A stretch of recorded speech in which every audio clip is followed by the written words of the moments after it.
নাবালিকা অপহরণের ঘটনায় পুলিশের ভূমিকায় ক্ষুব্ধ হয়ে থানায় জবাব চাইতে থানা ঘেরাও করল হিন্দু জাগরণ মঞ্চ নাবালিকা মেয়েটির পরিবারের লোকজন।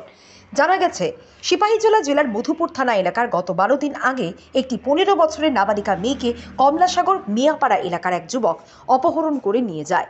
সেদিন রাত হয়ে গেলেও নাবালিকা মেয়েটি বাড়িতে ফিরে না আসায় তার পরিবারের লোকজন খোঁজাখুঁজি শুরু করে। সমস্ত জায়গায় খোঁজাখুঁজি করার পরেও কোনো সন্ধান না পেয়ে মধুপুর থানায় ওই যুবকের বিরুদ্ধে লিখিত আকারে অপহরণের মামলা দায়ের করে।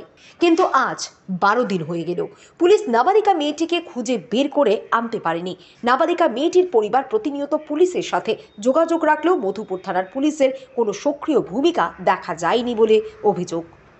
অবশেষে সোমবার দুপুরে নাবালিকা মেয়েটির পরিবার সহ হিন্দু জাগরণ মঞ্চের কর্মীরা মধুপুর থানা ঘেরাও করে এবং এতদিন হয়ে গেলেও কেন নাবালিকা মেয়েটিকে উদ্ধার করতে সক্ষম হয়নি সেই জবাব চাইতে যায়। কিন্তু থানার ওসি উপস্থিত না থাকায় মামলার তদন্তকারী অফিসারের কাছে ঘটনার জবাব চাইতে গেলে তিনি কোনো সদুত্তর দিতে পারেননি বলে অভিযোগ। নাবালিকা মেয়েটির পরিবার সহ হিন্দু জাগরণ মঞ্চের দাবি, পুলিশ যদি সক্রিয় ভূমিকা পালন করত তাহলে অবশ্যই নাবালিকা মেয়েটিকে খুঁজে বের করা সম্ভব হতো।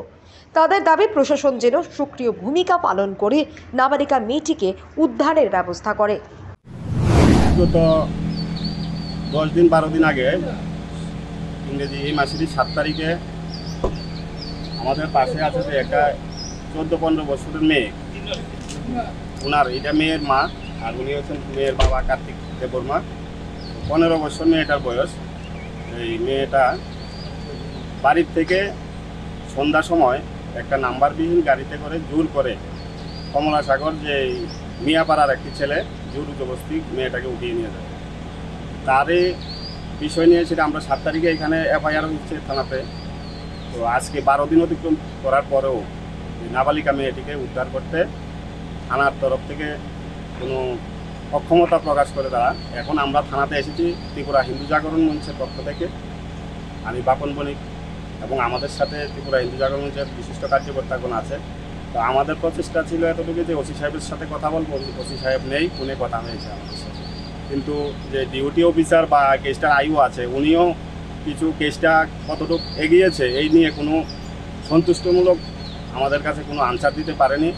আমার মনে হচ্ছে যে প্রশাসন যদি একটা ভালোভাবে প্রেশার দেয় বা ভালোভাবে চেষ্টা করে মেয়েটা উদ্ধার করা যাবে, কিন্তু মেয়েটা এখন কি অবস্থায় আছে, ওর কি জীবন বেঁচে আছে কি নাই সেটাও আমাদের কাছে কোনো ইনফরমেশান এখন অবধি থানা থেকে আমরা পাইনি, বা ওইটুকু কথা জানার কোনো আমাদের এখন অবধি জানতে পারিনি। এখন অবধি তো মেয়েটা উদ্ধার হয়নি, তো আগামী দিনে যদি উদ্ধার না হয় আপনারা কি ভূমিকা গ্রহণ করবেন?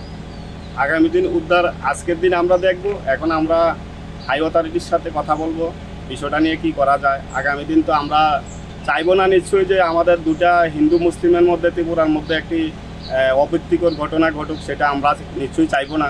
তো সেই দিকটা খেয়াল রেখে আগামী দিন আমরা আগামী স্টেপটা নেব কি নিতে পারি। আপনার নামটা? বাপন বণিক।